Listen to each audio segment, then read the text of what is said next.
Dans les rues vides de Tripoli, le son des tirs sporadiques a remplacé les klaxons des embouteillages.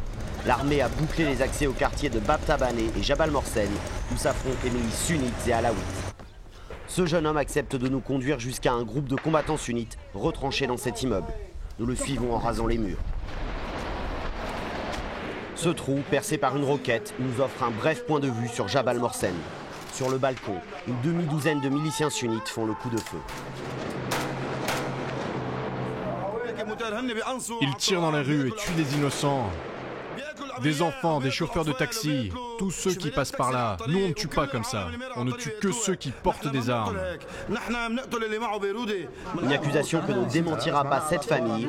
Ces alaouites vivent dans un quartier sunnite. Ils viennent d'enterrer ce jeune homme, victime le matin même d'un tir de sniper. Son cousin raconte. Il était juste sorti fumer une cigarette. Il se tenait là quand la balle l'a atteint. Quand les politiciens se disputent, nous, le peuple, qui n'avons rien à voir avec tout ça, nous en payons le prix. Les affrontements entre pro et anti-syriens sont fréquents à Tripoli. Mais cette fois, la crise semble plus grave.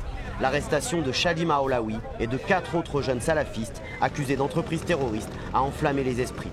Les salafistes, tenant d'un islam sunnite radical, sont bien implantés ici et très actifs dans l'aide aux réfugiés syriens. Nous allons continuer ce sit-in pacifique jusqu'à ce que Shadi soit libéré. L'accuser d'être lié à des organisations armées ou terroristes est faux. Nous, le peuple de Tripoli, nous n'y croyons pas. Ce cher salafiste, un des plus influents de la ville, accuse le gouvernement libanais, dominé par le Hezbollah, de servir les intérêts du régime syrien.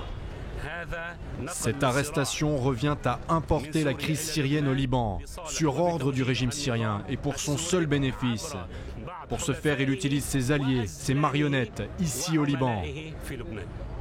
Mais du côté du gouvernement, certains rejettent la responsabilité de l'agitation salafiste sur l'ex-ministre de l'Intérieur, Ahmad Fatfat, un proche de Saad Hariri. Ce sont des accusations fallacieuses, ça n'a aucun fondement. Il y a beaucoup de différences entre nous et les salafistes sur le plan politique, sur l'objectif politique et sur les destinées du Liban. Mais malgré leur division, les hommes politiques libanais de tous bords appellent les manifestants salafistes au calme. Nous ne sommes pas contre l'expression des opinions, mais il faut laisser les gens vivre. Il ne faut pas bloquer les routes et empêcher les gens d'aller au travail.